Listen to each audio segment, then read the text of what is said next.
本节目由独家出行合作伙伴腾势汽车赞助播出。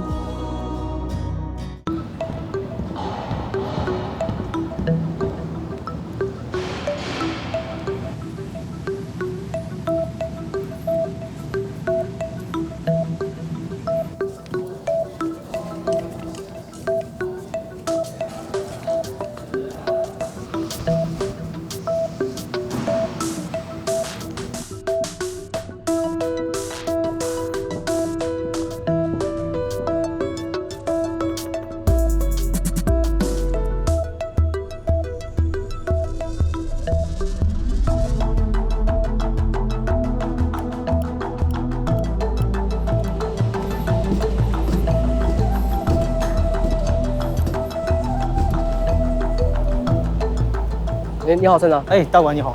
我想问一下，这是我们大概装多少车辆？在厦门预计1768辆。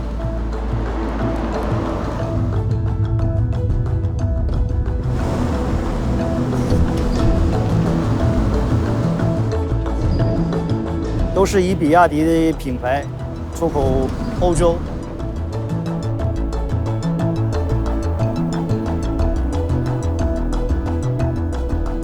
听说我们下一个码头是宁波。是的，需要装货大概是6000多辆汽车，需要1天半的时间。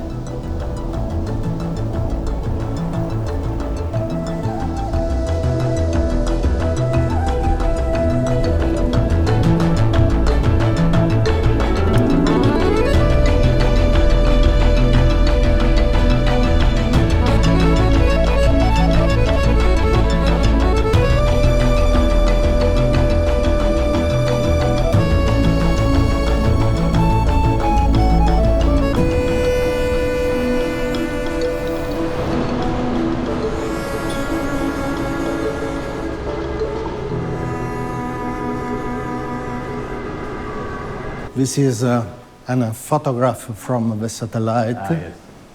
Genoa is particular because it's very strictly and long, very around the coast. Is this bay a natural bay? Yes, yes. And during the 17th century, the Genoese built the other moor for the protection by the winds from southwest. Yes. We are here. It's in the middle of the ancient part of the port. In this part, the old moor and the city born in this part. And you see the part, the historical center, is one of the most large in Europe. In our city, we have two types of ships. The large ship, merchant ships, and the galleys, because the galleys are for the transport of the silk, the money, the silver, and the other parts. The great merchant ship, grain, salt, and the other part. So these are bigger ships, yeah? Yes, from 1,500 tons. It's very, very large. Wow. Yes. This is another picture of Genoa.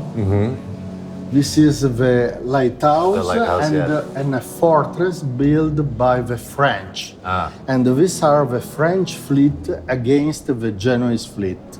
At the beginning, war. Yes. This is the armory of this, the navy of the Genoese Republic, with the helmets, cannons, spears, cannons, and the guns. Wow. Many of these are escaped by the deep of the sea. Oh, after shipwrecks. Yes, shipwrecks. 这是我的意大利炮。This is the type of galleys from the Battle of Lepanto.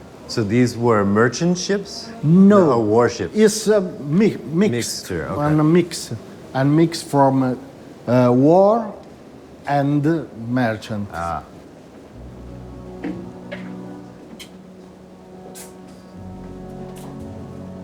And in this part, there are the bottle of water, wine, because we have about 200 of hours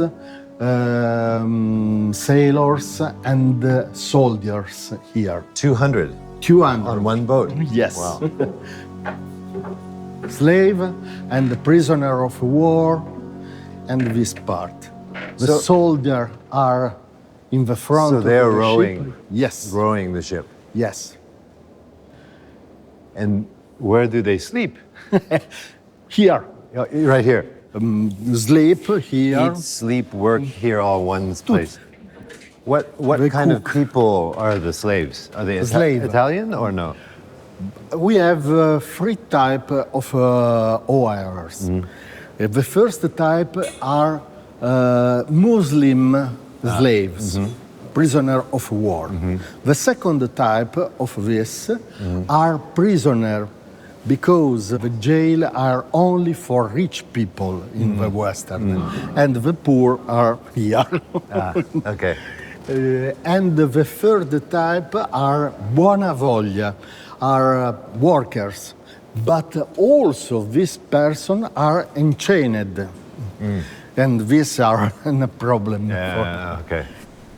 And this is the poop of the galley, and it's very tall because the particularity of these ships is the possibility use of land ship in the sand of the Oh, so shallow water. yes. Okay. So it's flat, not deep. Yeah. Right. Yes. This is the year of the construction of this galley. 1622. Yes. So we have a vision of the long galley. So complicated, the ship. Fascinating. These are very, very important globes Ah, yes. at the end of 17th century.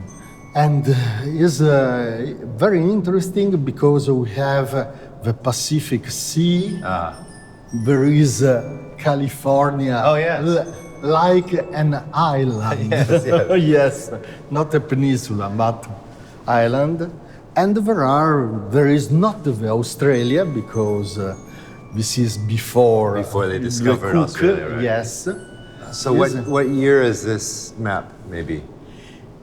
These are from different parts, cartographers from the 16th century. 16th century. So after Columbus. After. Yes, okay. And this is India, Yes, yeah. Malacca, China. China. So probably because Spain went to Philippines very early. So they know Philippines, so they make Philippines very big. Yeah. So in that time, the sailors navigating by stars?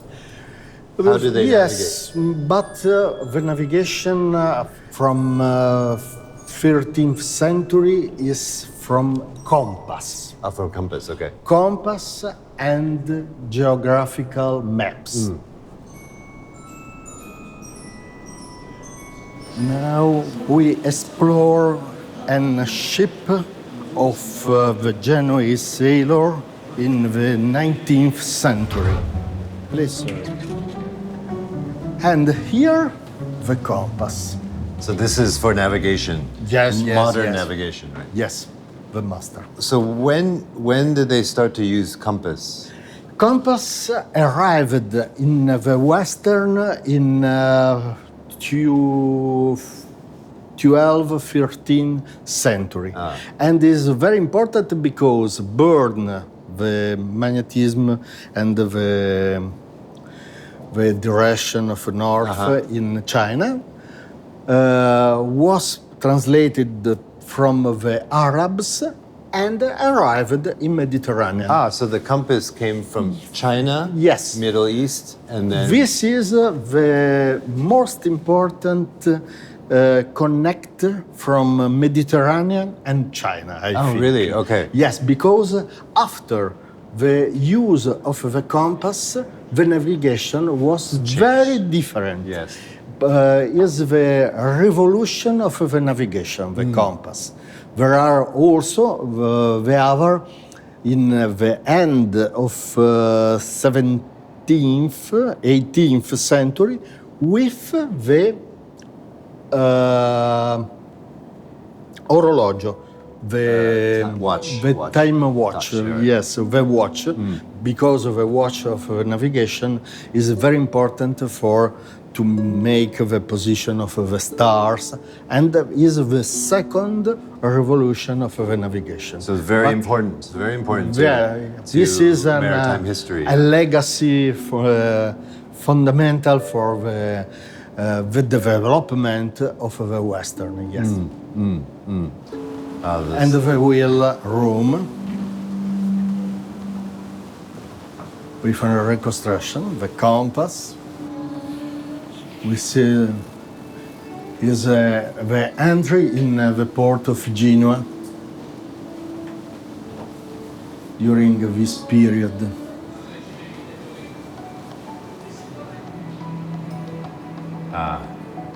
And a warship.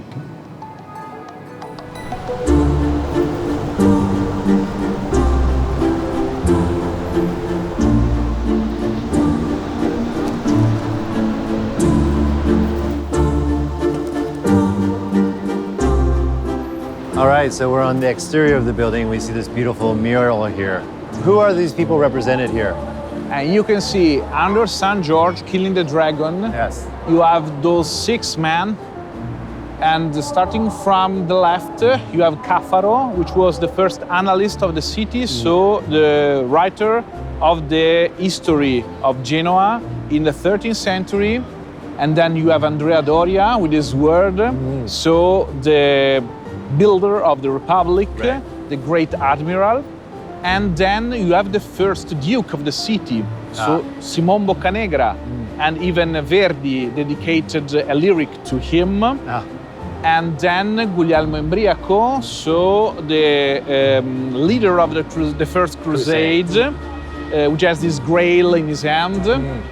And then Christopher Columbus, I think you perfectly know who is he. And then Biagio Asseretto. Biagio Asseretto was a military leader, a naval leader, and in the 15th century won important battles for the city. So they are military, politically, and culturally leaders of Genova, painted on this public palace. Right. Palazzo San Giorgio is one of the most important buildings in Genova. From 1407 was the first state bank of the world, described even by Machiavelli in The Principe, and act a very important role for the city because here you have all the, how can I say, money of the city. So they can invest, the aristocrats can invest here to have a great bank of the city. We are in front of the sea. Yes, and in the old times, this building was very linked to the docks. Act as a dogana, a place in which they check what arrives into the docks. And here we have this double role of the palace, a merchant role, a financial role. And so how important was Genoa to the whole of Italy at the time, especially as a port city? You know, we have a medieval city, 13th and 14th century, very linked to the merchant ships going around the Mediterranean Sea or the Atlantic Sea. and coming back with all goods coming from, for example, Asia, or on the other side from England. Okay. So Genoa is right in the middle of two places, right? It's a link. It's a link between the Far East and the West. And then with the trip by Colombo, opening the new route across the Atlantic Ocean. To the Americas. To the Americas. Okay. One important, very important person, obviously, is Christopher Columbus, right? The most famous Western explorer was born in Genova. How important was he to the city? But you know, we know that Christopher Columbus was Genoese because we don't have the act of his birth. Birth certificate, right? Because he wrote to the Bank of St. George and tell, compatrioti, so comrades, Yes. Genoese people, I belonged from that city and I want to left all these goods and so on. And so we know that he's Genoese thanks to a document which was held here in that palace. And the great importance of Colombo is that he's not alone. This ability to cross the sea, to understand that he can do a new route, was linked to the competencies of the mariners of Genova. And then going back to the role of Genoa as a kind of end to the Silk Road, and then a key into the West, that makes the city a very international and global city at the time. It's a very important hinge or a very important thing from the East to the West. This linkage between Genova and all the Mediterranean area and the Far East and Far West area give to Genova a lot of power. Yes. All the money coming from the selling of the silver and the exchange of the silver are here in Palazzo San Giorgio. In this building? Yes, Wow. in the bank. You know Francisco de Quevedo, which was a literate from Spain, writing around the first decades of the 17th century, told us in a very beautiful poem that the silver coming from America lived his life in Spain and then was buried in Genova. So how does all that relate to modern Genova now? It's still a very international city and it's still a very commercial city. The different point is that today important people think that they don't need culture anymore. Yes. But I think that is not a problem of Genova. It's a global problem, yes. I think the younger generation don't understand the importance of history. And so what we had in the past, so very important and rich and capitalist people, but investing a part of their wealth in public wealth, for example, building up museums, palaces, squares, and so on. Those men have a lot of money, but invest a lot Into the city, yes. Into the city. And you don't see that happening very much now, right? Not very much. You see these billionaires holding it all for themselves. For staying their own on their super yacht and not giving the same amount of money to restore all the museum of the city, for example. Or even avoiding paying taxes, that's for example. This is a representative of the 19th century of the city, and you can see we are here. Palazzo San Giorgio is there. This is a very old column from the 13th century. This is one of the last vestiges of this kind of shape of the palace. And in the past, you have to imagine the sea coming from the docks and reaching the low level of the palace. So the yes, you water could came enter over. by boat in the palace directly into Palazzo San Giorgio. So then they would unload the silver or whatever. Yeah, because the first use of the palace, as I said before, was like a dogana, a place in which you have to check the goods. Right. Wow. And this is the hall in which we had the financial transaction, il Salone delle Compere, and you can see all around these great men of the Republic who have given something to the city, and then they take the right to be represented here. Right.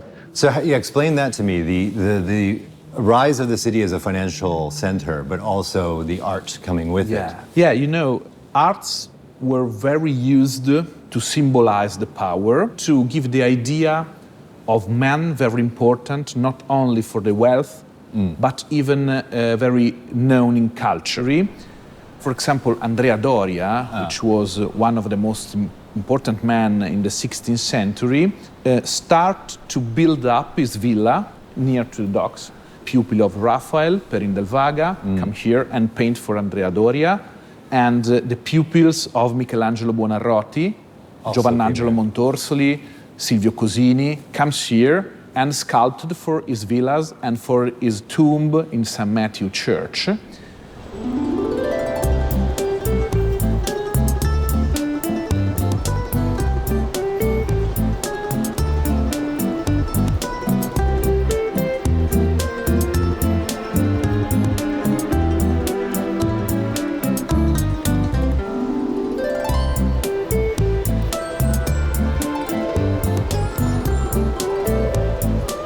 Giovanna，我想知道为什么你的中文那么好？你在哪儿学的？我本身是威尼斯人啊，然后2000年我就想一个现代版的马可波罗到中国去看一看啊。然后我本身一直很好奇，我觉得中国语言、文化、国家和我们意大利完全不一样，所以我觉得因为好奇认识我不认识的东西，就开始学汉语了。你觉得意大利的文化跟中国的文化有什么相似？对，我觉得主要是意大利人也喜欢，多多和家里人或者朋友吃饭，吃饭在意大利文化还是挺重要的，喝杯酒，喝杯咖啡，聊聊天，可能意大利人他们会觉得，可能中国人爱羞，不太爱说话。可是我知道中国人就，特别是吃饭的时候，还是会很热闹的。对对对。没有，我觉得中国人害羞的是因为可能不会讲其他的语言吧，就英语不是那么好，或者意大利文不是那么好，所以表现好像很害羞。但是跟其他中国人在一起的时候不会那么害羞。对对对对。所以你现在这里学的中文，然后现在我现在威尼斯大学学的中文，我学了1年，然后我觉得因为还是需要费劲嘛，所以如果不折的话，我觉得我会放弃。可是到了中国以后，我特别喜欢，特别是中国的广告，视觉，我比较喜欢视觉文化的东西。所以你去开始了解中国的广告方面，对，为什么会对这个东西有兴趣吧？可能我早就想中国将来会变成一个很强的国家，而且我对品牌特别感兴趣。是吗？那你研究了那么多年，你觉得中国广告方面的东西或是品牌方面的东西有什么特色？跟西方的有什么不一样的？很多不一样的。我觉得第一个可能最大的不一样的是，现在中国品牌是世界很强的。我知道可能有的中国观众会觉得，意大利品牌还是很强的。可是实际上，如果你看到那个 global ranking，还是中国的品牌越来越多。可能是因为中国人口多，对吗？所以可是我觉得消费者很多。中国的品牌和东西质量越来越好，对吧？而且那个。用 social media，比如说一些平台，就购物平台，现在在意大利也很普遍，所以买到中国的一些产品也比以前要容易多了。所以你有没有了解现在，比如说在中国很流行直播买东西、购物那种的，这个文化，我觉得在西方的就没有什么的，就我们美国都没有，可能欧洲、意大利都没有，也没有那么发达。social media 现在很厉害的，因为我们可以通过其他个人的生活看到他们怎么住，就比如说你刚才说过，很多西方的人就不了解中国的文化，或者是他们以前受过西方的影响，是中国是落后或者是很旧那种东西的，但是现在他们看到小红书抖音TikTok 那种东西，看到原来中国是那样的。那么发展的那么厉害。这个等于是，比如说我长大的时候，在美国80年代慢慢开始有日本的东西，然后日本的品牌慢慢知道，然后车这方面的东西就很快就发展。但是2000年之后呢，就变成中国的品牌就开始来了，然后开始就一直在发展。然后科技方面的，对，很厉害。我觉得科技方面也是一个很重要的一个点，因为这几年中国的发展的很厉害，然后就改变了全世界。对，比如说我们说电车 EV 的车，这些呢是突然中国突然有很多车的品牌，现在有70多的中国车的品牌，然后比我们西方的发展的快。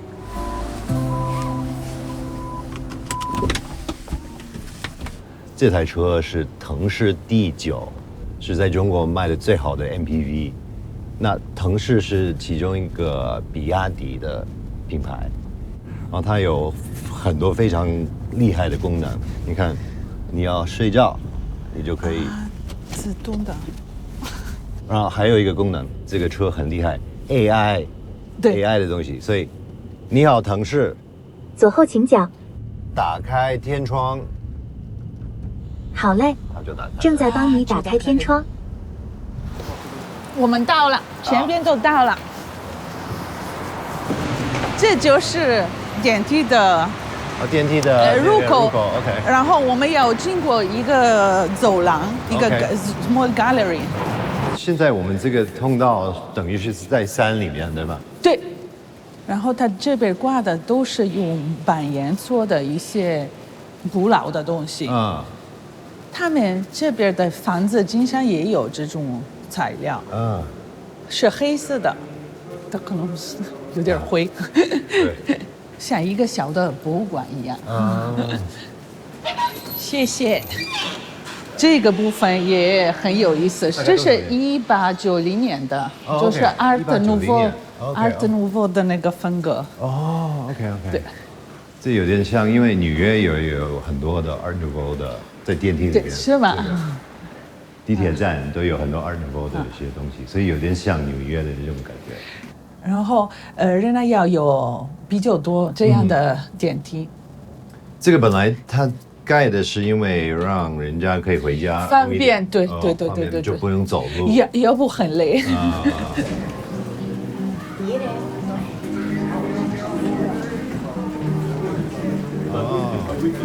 好吗？完全不一样，对吧？感觉就像一个不同的城市，对吧？所以这个也是一种体验热那亚城市的机会。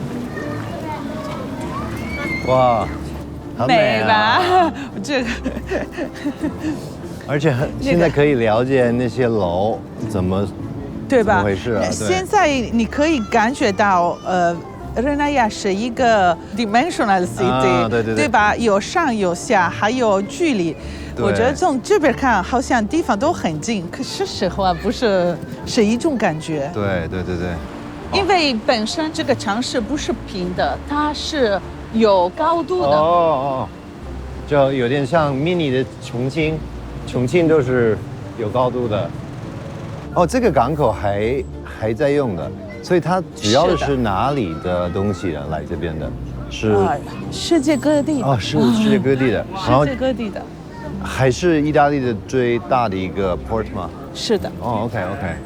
有一些邮轮也来到这边，还有后面那个灯塔。对，这个是 Genoa 的最 iconic 的一个东西，对，典型的一个建筑，对。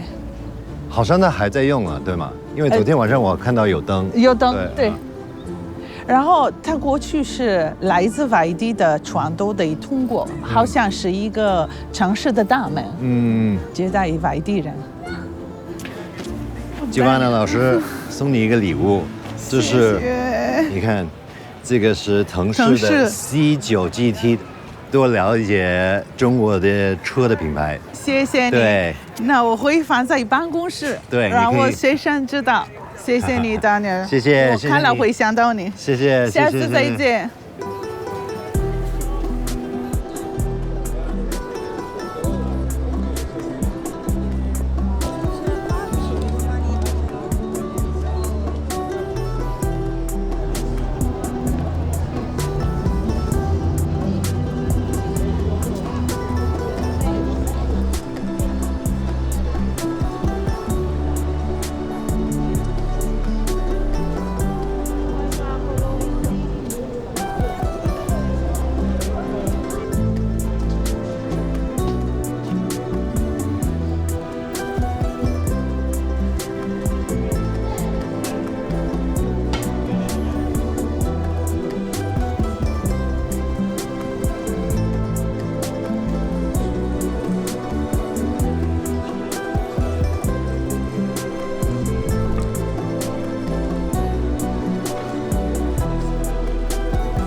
Excuse me, do you speak English? 吴彦祖啊？你怎么会讲中文？天哪！你认得出我是谁啊？我是不是没有搞错吧？你是 Daniel Wu, right? Are you Daniel? Yes. Oh my God! 你在 Genova 做什么呀？我们在旅行，看意大利这些特色的地方。对，挺好的。我来想吃饭吧。哇，那你没来错地方，我跟你说，这个就是在 Genova 非常传统的，就是这个本地的餐厅。对，我在外面看到就很特别的，对不对？很有一种意大利的味道，所以我进来。请坐。天哪，真的接待。你吃的是什么？我就在吃这个本地的菜啊，就是你听说过这个罗勒酱，就是 pesto 对吧？对。那但是这个面条有点不一样。对，就是 mandili， 这个叫 mandili， 就是 mandili 在这个本地的方言就是。意思就是纸巾，纸巾就对，纸巾，你看为什么？你看我给你看一下，你看这个就是像一张纸一样，都是手工的，对吧？所以叫纸巾。对，然后 mandili， 对，然后这是老板亲自做的，然后它的口感很不错，我可以推荐你去点。我吃了很多次，但是不是很清楚里边是有什么的。我看老板看一下有没有原材料给你看，因为我今天。也是来这边找这些灵感，因为我也做餐饮的，然后就是 basilico， 很经典的意大利餐都有这个，对，这个味儿就非常香，是不是？来自东南亚的地区。还有什么？还有这个松子，还有大蒜，是来自中亚。松子这个香味也很好，帕尔马芝士粉，对。所以全部的原料不是意大利本来意大利的原地的不是。就像你在瑞纳亚看见了这个大港口的，之前是一个这个交易的渠道，然后通道，所以受到很多不同的地方的影响，受到非常多的不同的文化影响。然后在料理上面，就是在本地的这个料理，就是有融合料理的一个概念。所以就 Genova 的人就用了这些材料。就发明他们自己的一个罗拉pesto 酱，没错啊。所以今天我们在看见一个来自不同的地方的这个原材料混合的，变成本地的大的，就是全世界出名的菜。原来是这样的，因为我一直以为 pesto 是很本地的意大利的东西但原来那些材料都是受过其他国家的影响。我想尝一下吧。来，可以，请，挺有意思的，你看。OK，cheers。Cheers。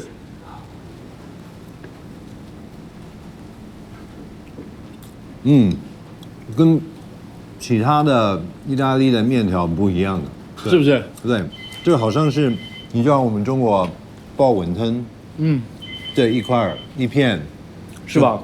等于是一片没有包起来的一片。然后放了那个 pesto 酱，是吧？在意大利你发现了有不同的一些形状的这个面，那今天我们是看见了我自己意大利人也是很少见的一种形状。那你现在来到 Genova， 你下一个目的地是哪里？下一个目的地去米兰。其实我们就一直在往哪去？就我想理解所有意大利的文化方面的东西，吃的。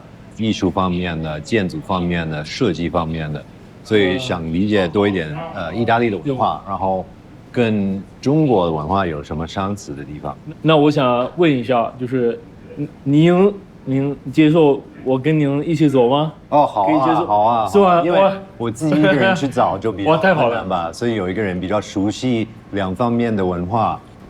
是非常好。那我就当做你的私人的导游，一起去。OK， 好，那太好了。OK。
Queste sono campane a morte. 这个是给去世的人， È morto qualcuno. 有人去世了，他会再响2次。哦，是吗？所以最近 Buongiorno Daniel。 Buongiorno。 Buongiorno Daniel. Ciao Carlo. Carlo Daniel。 Bene, piacere. 我来翻译一下，他是这边出生的人，他是一个画家 Pittore. Pittore， artist， scultore 是雕塑家。In English is like sculpture, in italiano scultore. 所以他2个都会。对。哦 ，OK。 Carlo, ci puoi portare in questo bellissimo posto e farci vedere anche le tue opere in giro per il paese? Facciamo un bel giro. Va bene, andiamo. Bene, andiamo. Questa è Piazza Figoli ed è la parte più nuova di Tellaro.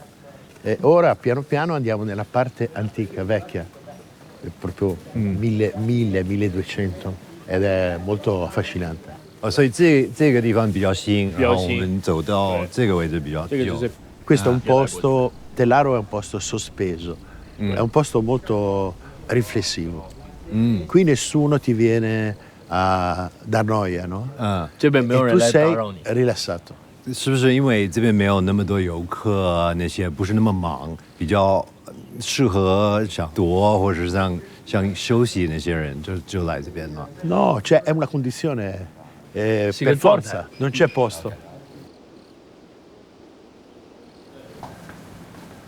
Vedi come sono strette le case per difendersi.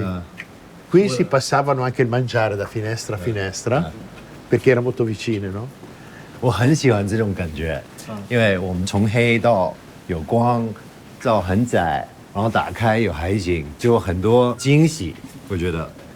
Io le chiamo arterie, queste stradine. Sì. Sono come le arterie delle braccia, no? 就是像这个大脉，对这种 veins, like the veins of your arms. 对。 Poi vedi com'è bassa. È molto dolce la strada. Perché è ancora fatta con uno stampo antico. Questi sono, c'erano 5 frantoi, perché la gente viveva di cosa? Noi siamo più contadini che marinai, siamo naviganti. Chef, capitani, barman, quello che vuoi. Però la terra ti regala sempre qualcosa, il mare non lo sai mai. Sono posti di fatica questa.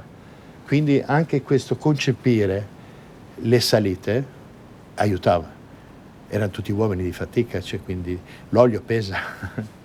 E vedete quelle pietre? Quelle grosse pietre? Sai che cosa servivano? Il bagno non c'era. Quindi c'era il pittale per fare i bisogni. E per non tenere la puzza in casa lo appoggiavano su queste pietre. 他说，在古代的时候没有洗手间，也没有厕所。然后你会用那种像个桶吧，对，桶就是如果放房间里面会有味道，对，所以一定要放外面晒一下，就是味道就排出了。明白。E poi ogni tanto quando era pieno, l'usanza era dire abbetto, ma non guardavano e facevano così. Senti che non fatichi qua, no? Sembra quasi pari. 你一点都不累。对 Sembra pari, no? 对，因为它不是那么高，也不是那么斜。 就刚刚好。Che non è così alto e ripido. No. Perfetto. È il cuore, sempre più vicino al cuore. Questo praticamente prima il paese di Tellaro era molto più sulla collina. Perché qui era pericoloso. Poi piano piano scendono, no? Quindi nel 1350 incomincia la comunità a formarsi qua. Che il primo paese si chiama Barbazzano. Ci sono delle rovine, diciamo nella parte più alta, proprio alta, e poi piano piano. Perché avevano paura. La vita era molto rischiosa. Sì. E qui c'era il ponte, perché come nei castelli c'era il fosso per difendersi. E le strade, i vicoli, questi, sono molto stretti. Perché? Per arrestare l'attacco dei saraceni, dei pirati. Quindi uno alla volta. E dall'alto olio bollente e pietre. Per difendere. 所以这个村子，你可以说它的存在是为了保护这个地方吗？ Per forza. 就是一定是这样。对。现在大概有多少人还住在这里住 Quante persone vivono a Tellaro adesso? Il numero di abitanti? 300. Samba. Diciamo che i residenti sono di più, però per le seconde case. Carlo, ci sono anche gli abitanti, diciamo, che stanno ancora qui magari da molti anni. Sì, tanti sono morti per vecchiaia, logicamente, no? Cioè i figli che poi hanno fatto figli. Una volta era tutto abitato. 其实在中国也发生一样的事情吧，在教会或者是在小村子里，就年轻的人不允许住在那边的，他们要去大城市里找工作。的确，所以现在那些老的村子就没有什么年轻的人，都是老人家的，然后越来越少，是不是有一个问题在意大利也是有这个问题吗？ Qui sì, è un fatto naturale, no? 他说一个自然的 Perché qua cosa puoi fare? 他说你在这边能做什么？ O sei un artista 你是一个艺术 e 家， fai una vita difficilissima. O se no devi andare a Milano, Parma, Firenze, Genova. Parma, Venezia. È tutto molto abbastanza vicino, no? Però tanti per i fine settimana vengono, i nipoti vengono sempre, sì. D'estate di più. Ok, sì, è normale. Wow, bellissimo. Bene, 我明白了为什么他的心永远在这里的，因为您长大这样的环境，你就离不开啊，真的离不开。哇 Perché dice che è fantastico. Dicembre, gennaio, quando l'aria è molto fredda e ogni tanto, ma raramente, qui è nevicato anche. L'ultima volta 很少情况，但是有发生过，就是这里下雪，很少。下雪。 1985, 90 centimetri di neve. Sciavamo. 就一次。我在这边长大，应该很舒服的。sì. 之前他说过，他在这边长大，然后去了别的地方，然后又回来，是不是因为这个海景啊，这个地方的就不能离开？ Sempre. Ma cosa ti ha fatto tornare? L'amore per il posto proprio, l'energia. A me serve.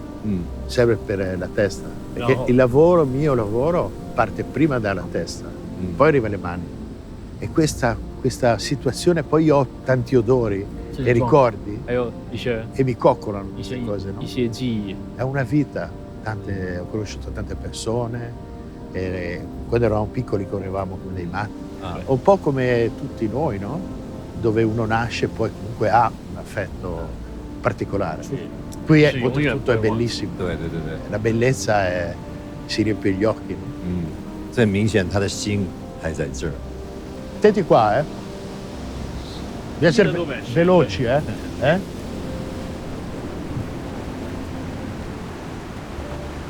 Io.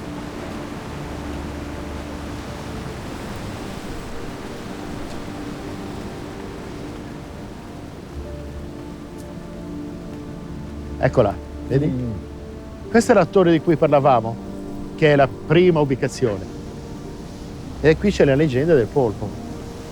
Durante una notte di tempesta, il guardiano si era ubriacato o dormiva, perché l'Erici, che è là, il castello, non può vedere di qua.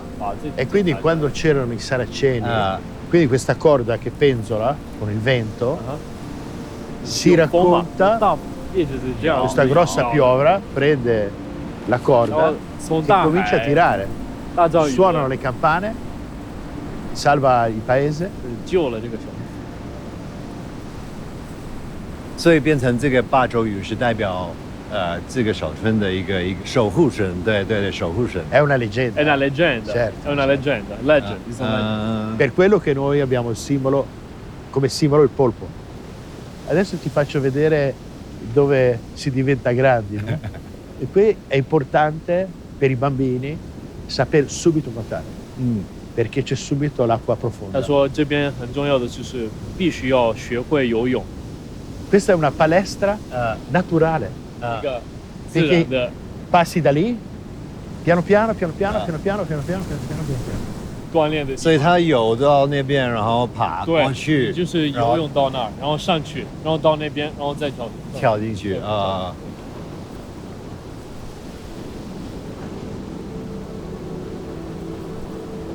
Ti faccio vedere una mia opera.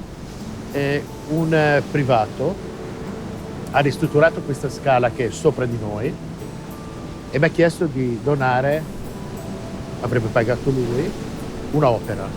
A che cosa fare? E ho detto, questo posto ha un nome molto particolare, Gro, è un suono, è un rumore gutturale, tutti lo possono dire, no? È una lingua internazionale. Sì. E ho scritto Gro. Gro. Quindi l'opera è una scritta. Adesso tutti dicono, è diventato un marchio ed è un simbolo, no? E sotto richiama il polpo, vedi? 对。所以Carlo 有很多艺术作品在 Tellaro。Sì, è il mio posto. Quindi Daniel, se tu vieni a fare le vacanze qua, tuffo. 他说，你来这边度假的时候，你可以尝试一下跳一下。OK， 好。Oggi no. 今天算了吧。对，太冷。不太。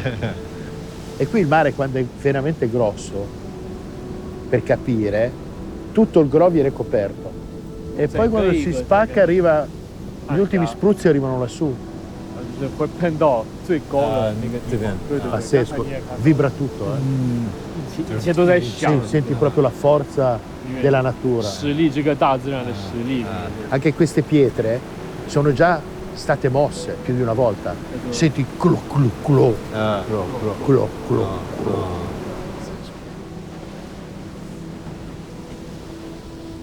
Bellissimo. Piace? 非常感谢 Carlo 今天能介绍 Tellaro 给我。我来到这儿是一种梦想嘛，因为我的生活是非常忙，我就不能够在一个地方留那么多天。但是我一直就有一个梦想，就可以来一个小村，在这边来一个小村住1个月，带我家庭来，然后我们就慢慢享受这个环境。我觉得这个才有意思吧，因为我们大城市的人就很容易给生活掌控你。我今天听到他的故事，应该是我们去掌控我们自己的生活，不是生活掌控我。Questo è perfetto. Questa zona, compreso l'Erici, San Terenzo, si chiama Golfo dei Poeti. Ci sarà un motivo. 所以非常感谢。È bello anche per me, eh? Questi sono i regali di Tellaro. Voi. Questo Tellaro fa anche queste cose qua.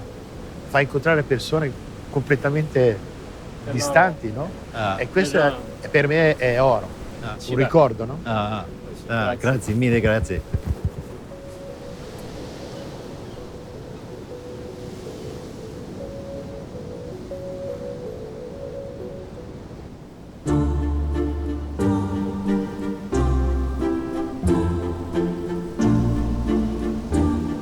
但是我觉得来到 Tellaro， 我感觉到你要跟你的地方有一种了解，一种就吸收这个环境。你看海，看水，看这些楼，都给你一种感觉是人跟大自然是结合的。今年是51岁，而在我的 lifetime 里边的这个点是一个转变点。我在寻找，在生活里边什么是最重要的东西。